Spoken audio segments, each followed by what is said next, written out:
2016年8月3日、メンバー16人で18日間のフィリピンフィールドワークに向かいました。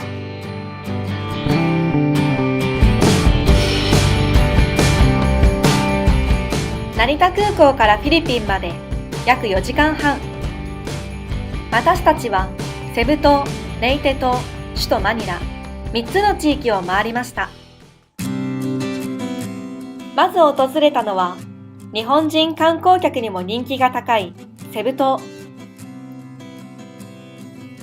ここにはたくさんの日系企業があります。そこで私たちが見たのは、手先が器用で繊細なものづくりをするフィリピン人の姿でした。日本でおなじみのあのキャラクターも作られていました。次に訪れたのは英語学校。フィリピンでは英語は公用語ですが、皆ネイティブではなく、自分で勉強して身につけた人がほとんどです。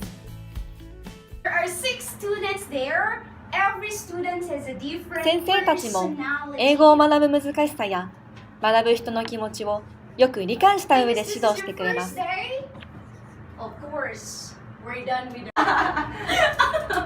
Okay. I like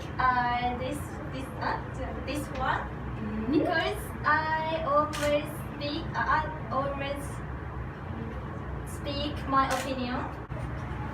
What is that? Maybe I'm this one or this Oh. 丁寧でフレンドリーな授業に大感激。日本人の留学先として人気があるのも納得です。続いて私たちが向かったのはレイテ島。2013年、レイテ島は大型台風ハイアンに襲われました。被災者1608万人、死者6201人にも上る大災害です。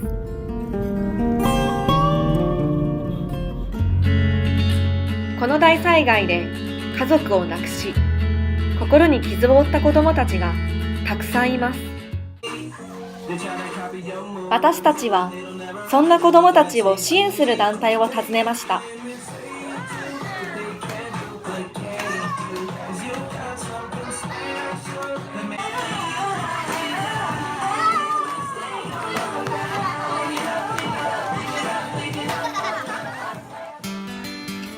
続いて私たちは子どもたちに日本式のカレーを振る舞うことに。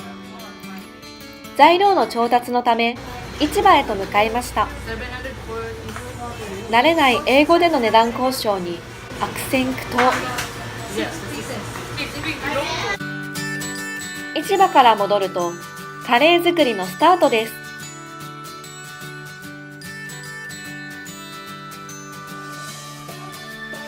一般にフィリピンではバナナの葉をお皿として使います。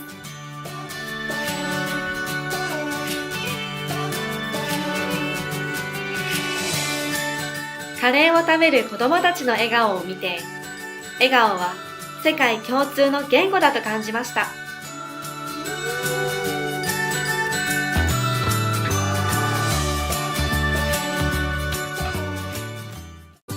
さらに現地の学生とも交流しました。セイントポールスクールオブプロフェッショナルスタディーズ。ここは聖女子大学と提携している大学です。そもそもこのセイントポールと提携を結んだきっかけは2014年のフィールドワーク。プレゼンテーションやダンスの交流をしたところ大きな反響を呼んだそうです。フィリピン人を語る上で忘れてはならないのが歌やダンスが大好きということ。もちろんセイントポールの学生も文化交流としてお互いに歌とダンスを披露しました。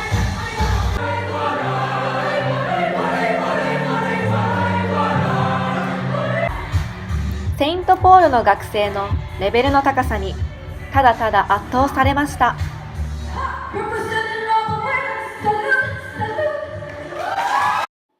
そしていよいよ私たちの番。まずは日本の伝統的な踊り、ソーラン節を紹介。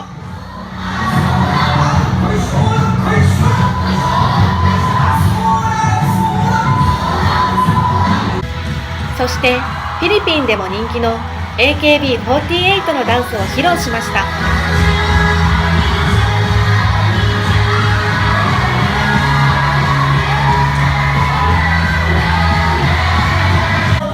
さらにはアニメソングも。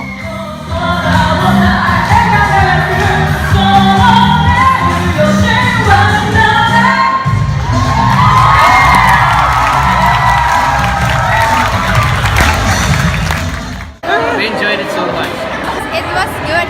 I like your performance and I learned more about Japanese culture. 私たちが思っていた以上にセイントポールの学生さんのすごい歓迎してくれている感じとか熱気がすごい伝わってきて、もうこっちも全力でできたかなと思います。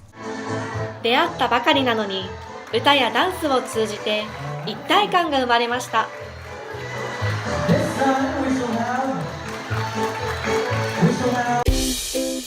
フィリピンフィールドワーク初めての試みであるバディ調査。セイントポールの学生と一緒にグループでレイテ島の各地を回り、自分の関心のあるテーマについてインタビューを行いました。フ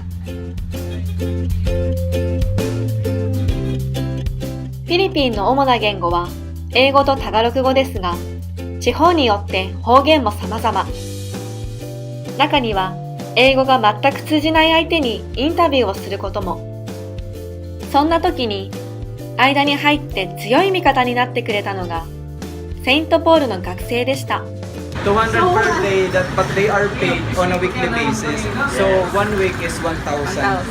Yes. バディ調査はたった1日だけでしたが、学生たちの距離は一気に縮まり、お互いにとって忘れられない日となりました。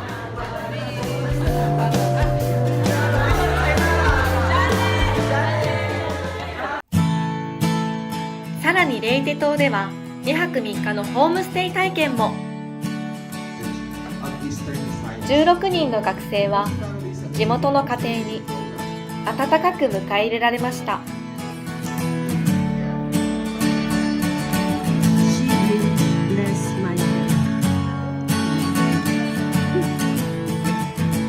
中流階級の家庭から裕福な家庭まで、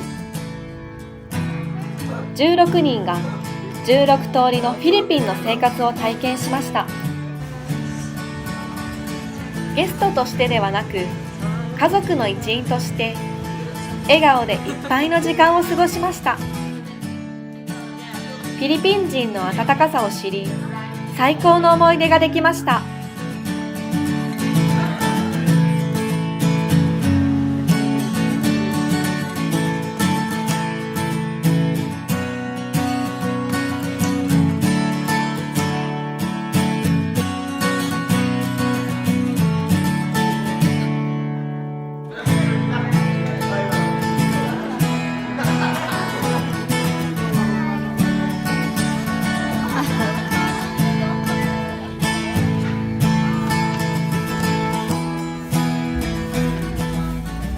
家族も優しくて、ホストシスターととっても仲良くなれたので本当に楽しかったです。最後の訪問地、マニラ。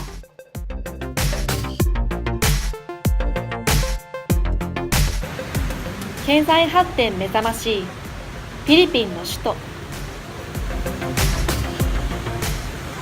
ここで私たちが見たのはストリートで暮らす人々の姿。経済発展が生み出した影でした。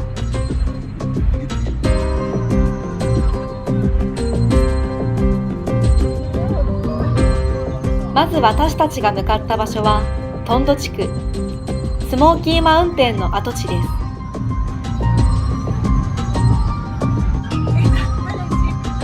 今にも崩れそうな木造家屋が走るバスから見えます。着いてすぐ、私たちはこの土地の異様な空気に衝撃を受けました。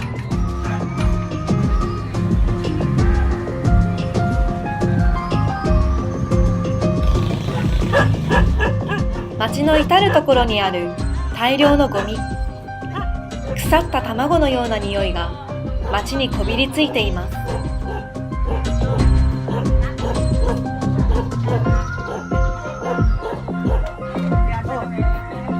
スカベンジャーと呼ばれるゴミを売って生計を立てる人々の姿も。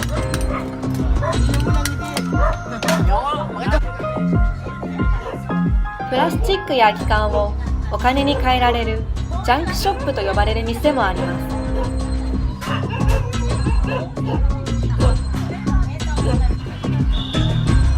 貧困の現実を目の当たりにし、言葉を失いました。一方で、私たちが見たのは子供たちの笑顔。翌日、私たちはストリートチルドレンを支援する施設を訪問し、子供たちと交流をしました。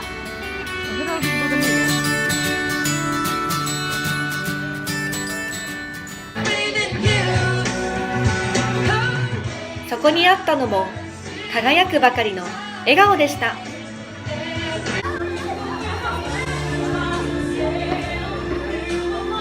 そんな子供たちの姿に学生は、私たちは勝手に貧困だから貧しいのかなって思ってたけど、そういう幸せかどうかっていうのはなんかまた別なのかなって思って、最初は貧困のいるってたらかわいそうなイメージかなと思ったんだけど、実際に見て子供たちがすごく寄ってきてくれたり笑顔だったので、なんか幸せな感じが伝わってきたの。かわいそうとは思わなくて。18日間のフィリピンフィールドワーク。出会った人々は誰もが皆優しくおおらかで、私たちを温かく受け入れてくれました。